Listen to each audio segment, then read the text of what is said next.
ይህ ምሽት ምን አውቆ ነው የተጋፈጠው? ይህንን መሰቃየት፣ ይህን ጭካኔ፣ ይህንን መከዳት፣ ይህንን ውርደት ምን አውቆ ነው የተጋፈጠው? በምንም እንላለን በምን ነገሮች ሁሉ ከእርሱ ስልጣን ስር የወጡ አይደለም። ልዩነት በእስራኤላውያን ልዩነት በአይሁዳውያን መካከል የፈጠረው እንግዲህ ይሄ የታረደው በግ፣ ይሄ የተቀባው ደም ለኢየሱስ የመጨረሻው ራት ነበር። ለአቡ ልክ እንደ ደም ነጠብጣብ በምድር ላይ የፈሰሰበት እጅግ የጭንቅ ጊዜ ነበረ። በዛ ጌቴሴማኒ የአትክልቱ ስፍራ ያሳለፈው ጌታ ኢየሱስ Father, everything is possible for you.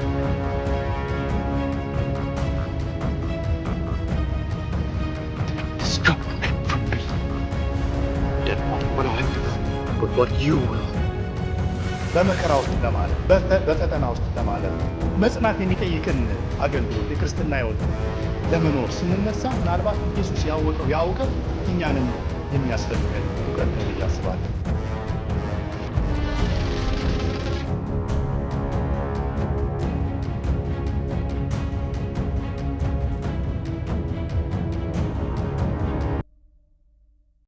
ሲበሉም ኢየሱስ እንጀራውን አንስቶ ባረከ፣ ቆርሶም ለደቀ መዛሙርቱ ሰጠና እንካችሁ ብሉ፣ ይህ ሥጋዬ ነው አለ። ጽዋውን አንስቶ አመስግኖ ሰጣቸው፣ እንዲህም አለ፣ ሁላችሁ ከእርሱ ጠጡ፣ ስለ ብዙዎች ለኃጢአት ይቅርታ የሚፈስ የአዲስ ኪዳን ደሜ ይህ ነው። ማቴዎስ ወንጌል ምዕራፍ 26 ቁጥር 26። ዛሬ ጸሎተ ሐሙስ ላይ እንገኛለን። በዛሬ ቀን ምን ተፈጽሟል? አብራችሁን ቆዩ። Take this and eat it. This is my body given for you. Drink from it, all of you. This is my blood of the covenant, which is poured out for many for the forgiveness of sins. For I tell you, I will not drink from the fruit of the vine again.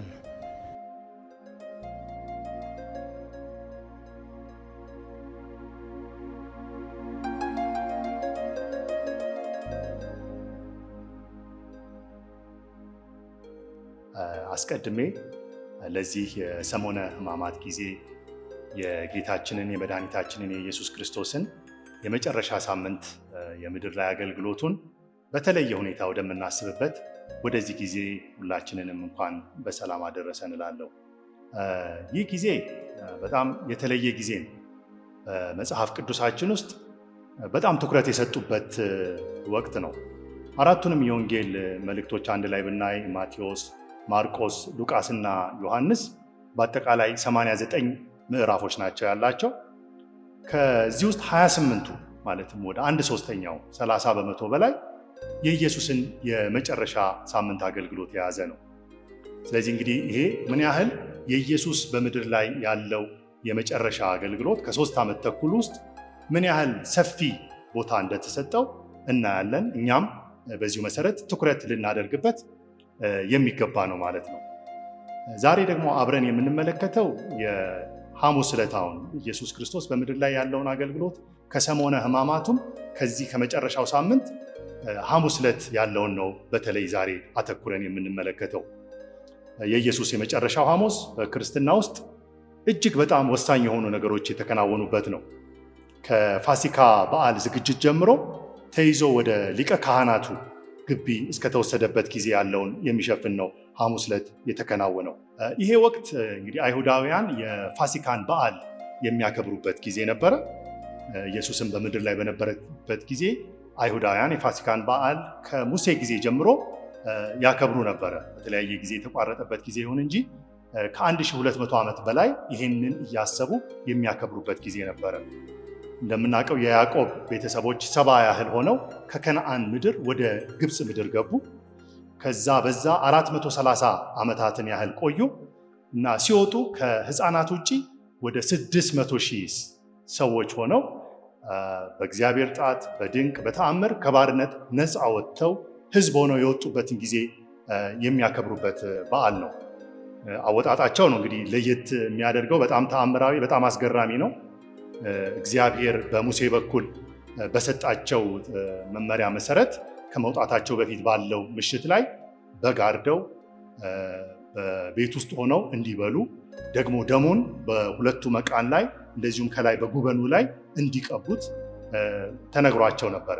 ልዩነት በእስራኤላውያን ልዩነት በአይሁዳውያን መካከል የፈጠረው እንግዲህ ይሄ የታረደው በግ ይሄ የተቀባው ደም ነው።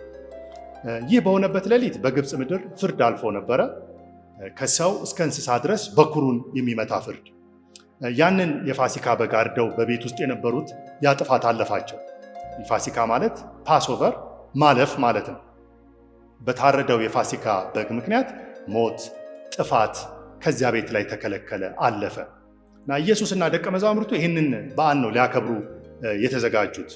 ደቀ መዛሙርቱ ወደ ኢየሱስ መጥተው ፋሲካን የት እናዘጋጅ፣ የት ትበላለህ፣ የት እንብላ፣ ይህን ፋሲካ የት እናዘጋጅ ብለው ጠየቁት። ኢየሱስም በዛ ሐሙስ ቀን ላይ በዚህ መንገድ አዘጋጁ ብሎ ዝርዝር መመሪያ ሰጣቸው። ስለዚህ የፋሲካን እራት አዘጋጁ። እንግዲህ ያ የሐሙሱ ምሽት ኢየሱስ ከደቀ መዛሙርቱ ጋር ያሳለፈው የፋሲካ እራት ነው። ለኢየሱስ የመጨረሻው እራት ነበር። በዛ እራት ላይ በጣም ብዙ ነገሮች ተከናውነዋል። በዮሐንስ ወንጌል ላይ እንደተጻፈልን ኢየሱስ የደቀ መዛሙርቱን እግር ያጠበው በዛ የእራት ምሽት ላይ ነው። በአራቱም ወንጌሎች ውስጥ ደግሞ ተጽፎ እንደምናገኘው ኢየሱስ ከ12ቱ አንዱ በሆነው እንደሚከዳ ታልፎ እንደሚሰጥ የተናገረው በዛ የራት ምሽት ላይ ነው። በዛ የራት ምሽት ላይ ኢየሱስ ስጋዬ ብሎ ደሜ ብሎ የጌታ እራት የምንለውን ቅዱስ ቁርባን የምንለውን ትልቅ የቤተ ክርስቲያን ስርዓት ያቋቋመው የመሰረተው በዛ ምሽት ላይ ነው። ይህ ብቻ አይደለም። ያ እራት ብዙ ነገሮችን ያስተናገደ ነው። በደቀ መዛሙርቱ መካከል ራሱ ክርክር ተነስቶ ነበር። በዛ ምሽት ላይ ማናችንን የበላይ ማናችንን ትልቅ ሆነን የምንቆጠረው የሚል አይነት ክርክር የተነሳበት በመጽሐፍ ቅዱሳችን ውስጥ ተጽፎ የምናገኘው ታሪክ በዚህ ምሽት የተከናወነ ታሪክ ነው። ይህ እራት ኢየሱስ ጴጥሮስ እንደሚክደው የተናገረበት ምሽት ነው። በዚህ ምሽት ላይ ኢየሱስ ደቀ መዛሙርቱን አስተምሯል። እንግዲህ ይሄ እራት ከጨረሱ በኋላ በዚህ እራት ላይ ካሳለፉ በኋላ በደብረ ዘይት ተራራ ታች ግርጌው ላይ የሚገኝ የጌቴሰማኒ የአትክልት ስፍራ ነው የሄዱት ከዚህ እራት ወጥተው። ይህ ደግሞ ኢየሱስ ብዙ ጊዜ የሚያዘወትረው ነበረ። በዛ በአገልግሎት ላይ የሚያዘወትርበት ቦታ ነበረ እና ከመያዙም አስቀድሞ በዚህ በጌቴሰማኒ የሚባለው ቦታ ምሽቱን አሳልፏል። በዚያ ምሽት ላይ እንግዲህ ኢየሱስ የጸለየበት ታሪክ እናገኛለን። በጸሎት የተጋበት ምሽት ነበር በጌቴሰማኒ የአትክልቱ ስፍራ። ምናልባትም በዛ ጊዜ በጸሎት አብሮት የሚተጋው ያላገኘበት ከደቀ መዛሙርቱ ጋር ሆኖ ግን ብቸኛ የሆነበት ምሽት ነበር። ደግሞም እጅግ ያዘነበት በፍርሃት የተጣርጣረበት ምሽት ነበር። የተከዘበት፣ የደነገጠበት ቢቻል ይህ ጽዋ ከእኔ ትለፍ፣ ግን ሐሳብ የወደድከው ፈቃድ ይሁን፣ የኔ ሐሳብ እኔ የመረጥኩት የፈለግኩት አይሁን ያለበት ምሽት ነበረ። ሉቃስ እንደጻፈልን ወዝ ላቡ ልክ እንደ ደም ነጠብጣብ በምድር ላይ የፈሰሰበት እጅግ የጭንቅ ጊዜ ነበረ። በዛ የጌቴሰማኒ የአትክልቱ ስፍራ ያሳለፈው ጌታ ኢየሱስ እንግዲህ ይሄ ስፍራ ወትሮም ከደቀ መዛሙርቱ ጋር የሚያሳልፉበት ስፍራ ስለነበረ ይሁዳ ይህን ስፍራ የሚያውቅ ስለነበረ ከካህናቱ፣ ከአለቆች፣ ከጻፎች፣ ከሽማግሌዎች የተላኩ ሰዎች መርቶ ይዞ በዚህ ስፍራ ነበር የመጣው። በዚህ የኢየሱስ መያዝ ሂደት ጴጥሮስ ከተላኩት ሰዎች የአንዱን ጆሮ መቁረጡን ሁሉም የወንጌል መልእክቶች ጽፈውልናል። ደግሞ ሉቃስ ኢየሱስ ያ ጆሮን የተቆረጠውን ሰው እንደፈወሰውም ጽፎልናል። ምናልባት ለየት ያለ ዮሐንስ በዚህ ስፍራ የሆነውን ነገር ሲነግረን በዛ ምሽት ሊይዙት የመጡት ሰዎች ኢየሱስ ራሱን ማንን ፈለጋችሁ ብሎ እንደጠየቃቸው እነሱም የናዝሬቱ ኢየሱስን ብለው እንደመለሱለት ኢየሱስ እኔ ነኝ ስላቸው ወደኋላ አፈግፍገው መውደቃቸውን ይነግረናል።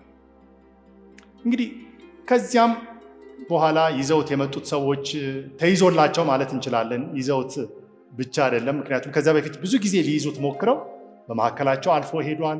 ሊያዝላቸው አልቻለም፣ ምክንያቱም ጊዜው ስላልነበር ይለናል መጽሐፍ። ይሄ ላይ ጊዜ ግን ጊዜው ስለነበረ ተይዞላቸዋል። እና ወደ ሊቀ ካህናቱ መወሰዱን፣ በዚያም የካህናት አለቆች፣ ሽማግሌዎች፣ ጻፎች ተሰብስበው እንደነበር እናያለን። በአጠቃላይ የሐሙሱ ቀን የፋሲካ እራት ለመብላት ከመዘጋጀት የጀመረ ኢየሱስ ከደቀ መዛሙርቱ ጋር ከሐዋርያቱ ጋር ያሳለፈበት የእራት ምሽት እንደሆነ፣ ከእራቱ በኋላ ደግሞ ወደ ጌቴሰማኒ የአትክልት ስፍራ መሄዳቸውንና በዛ የነበራቸውን ቆይታ፣ ከዛ ተከድቶ ታልፎ መሰጠቱን፣ ወደ ሊቀ ካህናቱ ቤት መወሰዱን የምናይበት ነው የሐሙስ ቀን አጠቃላይ ውሎ። እንግዲህ ከዚህ ከሐሙሱ ቀን ዛሬ ለእኛ ትምህርት የሚሆን አንድ ሐሳብ እንድናነሳ ፈልጋለሁ። የመጨረሻው እራት ላይ ያለ ሐሳብ ነው የምናነሳው። ሐዋርያው ዮሐንስ በምዕራፍ 13 ቁጥር 3 ላይ የጻፈልን አንድ ብርቱ መልእክት አለ። ይህንን መልእክት የጻፈልን ሲናገር ሰምቶ አይደለም። ይህንን መልእክት የጻፈልን ሲያደርገው አይቶም አይደለም። ይህንን የጻፈልን መንፈስ ቅዱስ አብርቶለት ነው እና በጣም በኢየሱስ ክርስቶስ ውስጥ የነበረውን ያንን ያሰበውን ያንን ያወቀውን መልእክት ነው ሐዋርያው ዮሐንስ የጻፈልን እና በዚህ ወሳኝ ሰዓት ላይ አንድ ነገር አውቆ የተጋፈጠው አንድ ነገር አውቆ እንደሆነ ይህንን ምሽት የተጋፈጠው ይህንን አስቸጋሪ የቀሩትን ጊዜያት የተጋፈጠው አንድ ነገር አውቆ ነው ይለናል። እንግዲህ ልክ እንደ መንደርደሪያ በውስጡ ይህንን አውቆ ነው ይላል። ልክ አውሮፕላን ተንደርድሮ እንደሚነሳ ከመነሳት በፊት መንደርደር እንዳለ ኢየሱስ ወደዚህ ምሽት ሲመጣ ኢየሱስ ይህንን መከራ ይህንን ከባድ ጊዜ ሲጋፈጥ የተንደረደረበትን ዕውቀት ነው ሐዋርያው ዮሐንስ በመንፈስ ቅዱስ ተገልጦለት ተነድቶ የጻፈልን። በዚህ ክፍል ላይ ኢየሱስ ያለበትን ሁኔታ ስናይ ከዚህ ከራት ተነስቶ ውሃ በዕቃ አድርጎ ልብሱን አስቀምጦ ፎጣ ማበሻ ይዞ የደቀ መዛሙርቱን እግር ለማጠብ ሲነሳ ነው የምናየው። ታላቅ የትህትና መንገድ የአገልጋይነትን መንፈስ የምናይበት በምሳሌነት ኢየሱስ ያሳየን ነገር ነው። ከፊቱ ባሉት ጥቂት ሰዓታት ውስጥ በቀጣይ ሰዓታት ውስጥ የቅርብ ወዳጁ የሚባል በገንዘብ ተቀጥሮ የሚከዳው ይህንን የሚጋፈጥበት ሰዓት ነው። ይሄ ምናልባት ይሄ ሰው እግራቸውን ካጠባቸው ውስጥ አንዱ ነው። ደግሞ ሌላ የቅርብ ወዳጁ አላውቀውም ብሎ የሚክድበት ያንን መከዳት የሚጋፈጥበት ምሽት ነው። ይሄ ብቻ አይደለም። የቅርብ የሚሉት ሰዎች ካጠገቡ እንዲሆኑ በጸሎት አብረውት እንዲተጉ የፈለጋቸው ሰዎች የሚፈዙበት የሚተኙበት በኋላም ትተውት የሚሸሹበት ምሽት ነው። ይህን ምሽት ምን አውቆ ነው የተጋፈጠው? ይህንን መሰቃየት፣ ይህን ጭካኔ፣ ይህንን መከዳት፣ ይህንን ውርደት ምን አውቆ ነው የተጋፈጠው? ታዲያ ምን አውቆ ነው ወደዚህ ወሳኝ ሰዓት ውስጥ የመጣው ብለን ስንጠይቅ ዮሐንስ ይህንን ይመልስልናል። ኢየሱስ ዝቅ ብሎ እግር ከማጠቡ በፊት ከመከዳቱ፣ ከስቃዩ፣ ከመከራው በፊት ምን አወቀ? የዮሐንስ ወንጌል ምዕራፍ 13 ቁጥር 3 ኢየሱስ አብ ሁሉን በእጁ እንደሰጠው ከእግዚአብሔርም እንደወጣ ወደ እግዚአብሔርም እንዲሄድ አውቆ ይለናል። ማለት በመጀመሪያ አብ ሁሉን በእጁ አሳልፎ እንደሰጠው፣ አብ ሁሉን ነገር በስልጣኑ ስር እንዳደረገለት አውቆ ይለናል። ሁለተኛ ከእግዚአብሔር እንደወጣ ከእግዚአብሔር እንደተላከ አውቆ ይለናል። ደግሞ ሶስተኛ ወደ እግዚአብሔር እንዲሄድ ወደ እግዚአብሔር እንደሚመለስ አውቆ ይለናል። እንግዲህ ከዚህ በኋላ ነው ከእራት ተነሳ፣ ልብሱን ማስቀምጦ ውሃ ፎጣ ይዞ ለማጠብ ወደ ደቀ መዛሙርቱ እግር ጠጋ ያለው። ይህንን አውቆ ተነሳ ከተባለ ኢየሱስ እኛም ይሄ ዕውቀት ያስፈልገናል። ምክንያቱም ዛሬም እኛ ለአገልግሎት ስንነሳ ማለት ትህትና የሚፈልግ አገልግሎት፣ ዝቅ ብለን የምናገለግለው አገልግሎት፣ ሌሎችን የምናገለግልበት ምናልባት የሚወዱንን የሚደግፉንን ብቻ ሳይሆን የሚከዱንን የሚቃወሙንንም ለማገልገል ስንነሳ በመከራ ውስጥ ለማለፍ በፈተና ውስጥ ለማለፍ መጽናት የሚጠይቅን አገልግሎት የክርስትና ሕይወት ለመኖር ስንነሳ ምናልባት ኢየሱስ ያወቀው ያ ዕውቀት እኛንም የሚያስፈልገን ዕውቀት ነው ብዬ አስባለሁ። ይህ ኢየሱስ ያሰበው፣ ይህ ኢየሱስ ያወቀው፣ ይህ ኢየሱስ የተወልን ምሳሌ እጅግ የሚጠቅመን በዚህ ጊዜም ልናነሳው የሚገባ ምሳሌ ነው። የመጀመሪያው አብ ሁሉን በእጁ እንደሰጠው፣ አብ ሁሉን ነገር በስልጣኑ ስር እንዳደረገለት አውቁ። በምንም እንለፍ በምን ነገሮች ሁሉ ከእርሱ ስልጣን ስር የወጡ አይደሉም። ከእርሱ ቁጥጥር ውጪ የሆነ ነገር የለም። ምናልባት ሁኔታው ያንን ኢየሱስ እያለፈበት ያለውን መከዳትን፣ ውርደትን ስናይ ሰዓቱ በቃ ክፉ ሙሉ ለሙሉ የሰለጠነበት ምናልባት ሁኔታው ይሄ ሰዓት ፈታኝ ሰዓት ነውና ነገሮች ሁሉ ከቁጥጥር ውጭ የሆኑ ክፋት ፈጽሞ የሰለጠነ ከልካይ የሌለው ሃይባይ የሌለው ሊመስል ይችላል። ይሁን እንጂ ይምሰል እንጂ ለእግዚአብሔር ሁሉ ይቻላል፣ ለእግዚአብሔር ሁሉ ይገዛል። ከሱ ቁጥጥር ውጪ የሆነ ነገር የለም። ነገር ሁሉ በሱ ቁጥጥር ውስጥ እንደሆነ ማወቅ እንደሆነ ማሰብ ያስፈልገናል። ኢየሱስ አውቆ የተነሳው ሁሉ ነገር ለእግዚአብሔር የተገዛ ነው። ሁሉ ነገር መጨረሻው ይሄ የሚታለፍበት ሁኔታ አይደለም። ሁሉ ነገር ለእግዚአብሔር ፈቃድ፣ ሁሉ ነገር ለእግዚአብሔር ሐሳብ የተገዛ ነው። መጨረሻው ለእግዚአብሔር ከመገዛት ውጪ እድል የለውም። ነገር ከቁጥጥር ውጪ የወጣ ይምሰል እንጂ ለጊዜው ነው። ይህንን ማወቅ በጣም ወሳኝ ነገር ነው። አንዳንዴ ከባድ በሆነ ሁኔታ ስናልፍ ልክ እንደ ኢየሱስ ታልፎ መሰጠትን፣ ውርደትን፣ በጣም ትህትና የሚጠይቅን የክርስትና መንገድ ስንሄድ አይ ነገሩ ከቁጥጥር ውጭ አይደለም፣ ነገሩ በእግዚአብሔር ቁጥጥር ውስጥ ነው፣ እግዚአብሔር እያወቀው ነው። ልክ ኢየሱስ አውቆ እንደተባለ እኛም ልናውቅ የሚገባን እግዚአብሔር ነገሩን ተቆጣጥሮታል የሚለው እውቀት እኛ ውስጥ ሊቀመጥ ይገባል። አምላካችን ሁሉን የሚገዛ ነው። አምላካችን ሁሉ የተገዛለት ነው። ሁሉ በስልጣኑ ስር ያለ አምላክ ነው ያለን። እሱ ገዢ ነው። እሱ የበላይ ነው። እሱ ባለስልጣን ነው። ሁኔታዎች ይህንን ሊያስረሱን አይገባም። ጠላት ይህንን ሊያስረሳን አይገባም። በዚህ እውቀት ላይ እንቆማለን። ሁለተኛው ኢየሱስ አወቀው የተባለው ከእግዚአብሔር እንደወጣ ከእግዚአብሔር እንደተላከ ነው። እኛም በተልእኳችን ውስጥ እኛም እግዚአብሔር የሰጠንን አደራ ለመፈጸም ስንንቀሳቀስ ተልእኳችን የተሰጠን ከእግዚአብሔር ነው። የተሰጠን ተልእኮ ከተቋም አይደለም። የተሰጠን ተልእኮ ከግለሰብ አይደለም። የአደራው የተልእኮ ተቀዳሚ ባለቤት እግዚአብሔር ነው እና ይህንን በጣም ማወቅ ያስፈልጋል። የተሰጠንን አደራ ለመስራት ስንንቀሳቀስ በእጃችን የሚገኘው የወንጌል አደራ፣ ይህ ተልእኮ ከማንም ከምንም ቀድሞ ላኪው እግዚአብሔር ነው። ትህትና የሚፈልግ ጉዞን፣ ዝቅታ የሚፈልግ ጉዞን፣ ጽናትን የሚፈልግ ጉዞ፣ የሚፈትንን ጉዞ ያንን ተልእኮ ለመፈጸም ስንንቀሳቀስ በትክክል ኢየሱስ እንዳወቀው እኛም ልናውቅ ልናስብ የሚገባው ተልእኳችን ከሰው የተሰጠን ተልእኮ አይደለም። ተልእኳችን የተሰጠን ከሰማይ ነው። ተልእኳችን የተሰጠን ከእግዚአብሔር ነው። ከእግዚአብሔር ወጥቶ ነው የመጣው። ያንን አወቀ፣ ያንን አሰበ። ነገሬ ያለው በዚህ አሁን በሚያሰቃዩኝ እጅ አይደለም። ነገሬ ያለው በዛ በከዱኝ ወዳጆቼ እጅ አይደለም። ተቀብዬ የመጣሁትን ተልእኮ የሚፈጽመው ከእግዚአብሔር ነው ብሎ ይህንን አውቆ ወደዚህ ተልእኮ ገባ። ስለዚህ ወደ ትህትና፣ ወደ ዝቅታ፣ ጽናትን ወደሚፈታተን ተልእኮ ውስጥ ስንገባ ልክ ኢየሱስ እንዳወቀው ኢየሱስ እንዳሰበው እኛም ተልእኮ ከእግዚአብሔር እንደሆነ ከሰማይ የተሰጠን ተልእኮ መሆኑን ማወቅና ማሰብ ይኖርብናል። ሶስተኛው ኢየሱስ አወቀው የተባለው ወደ እግዚአብሔር እንዲሄድ ይላል። ወደ እግዚአብሔር እንደሚመለስ አውቆ ይለናል። ኢየሱስ ይሄ ፈተናው መጨረሻው እንዳልሆነ አውቋል። ከዚህ ጫና፣ ከዚህ ዝቅታ፣ ከዚህ የሚከፈል ዋጋ፣ ከዚህ መከዳት፣ ከዚህ አስጨናቂ መንገድ በኋላ መዳረሻ አለው። ያንን መዳረሻውን አውቆ ነው ያንን ሊጋፈጥ የተነሳው። ኢየሱስ ደስ ይላል። አውቆ ነው የሚጀምረው። መጨረሻውን ማወቅ እጅግ በጣም ወሳኝ ነገር ነው። መጨረሻ ላይ ሄደን ዋጋ የሚሰጠን ራሱ እግዚአብሔር ነው። ይህንን ማወቅ የዘላለም መኖሪያ እንዳዘጋጀልን ማወቅ፣ ከዚህ ዓለም በኋላ የሚጠብቀን መዳረሻ እንዳለን ማወቅ፣ ይህንን እውቀት ኢየሱስ አውቆ ነው የተነሳው፣ እንደሚመለስ ወደ አባቱ አውቆ። እኛም የተሰጠንን ተልእኮ ስንፈጽም ይሄ የሚያበረታ እውቀት ነው። መዳረሻ አለኝ፣ ሰማይ ያዘጋጀልኝ ቤት አለ። ሁሉ ነገር እዚህ የተጀመረ፣ ሁሉ ነገር እዚህ የሚያልቅ አይደለም። ፍጹም መጽናናታችንን እዚህ ብቻ አይደለም የምናገኘው። እዚህና አሁን አይደለም የኛ የክርስትና ኑሮ፣ የኛ አገልግሎት።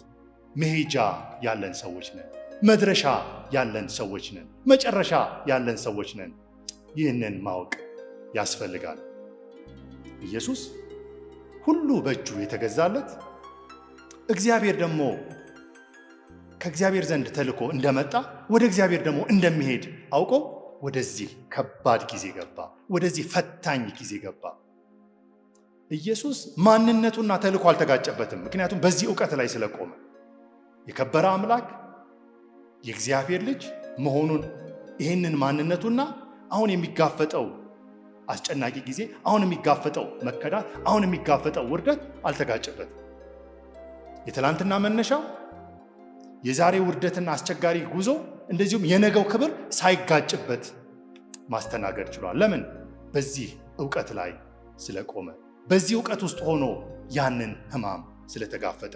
እውነተኛውን የኢየሱስ አይነት አገልግሎት፣ የትህትናን መንገድ፣ ይህንን የአገልጋይነት መንፈስ ተላብሰን ተልኳችንን ለመፈጸም እንዲህ ያለው ዕውቀት ያስፈልገናል። ይሄ ዕውቀት ከልምድ አይገኝም። ይሄ ዕውቀት ከአስተዳደግ አይገኝም። ይሄ ዕውቀት ከመገለጥ ከመንፈስ ቅዱስ የምናገኘው ዕውቀት ነው። ማወቅ ይጠይቃል። ሁሉ ለእግዚአብሔር የተገዛ በሱ ስልጣን ስር ያለ መሆኑ፣ ተልኳችን ከእግዚአብሔር የተቀበልነው አደራ ከሰማይ የተሰጠን ተልኮ መሆኑ፣ እንዲሁም በቀኑ መጨረሻ መዳረሻችን መሄጃችን እርሱ ራሱ እግዚአብሔር መሆኑ፣ በዚህ ዕውቀት ላይ ቆመን በእውነት ምንም አያስቆመንም።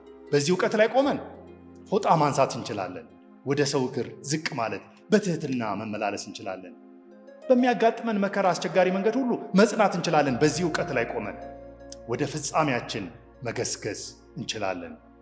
እግዚአብሔር ጸጋውን ያብዛልን።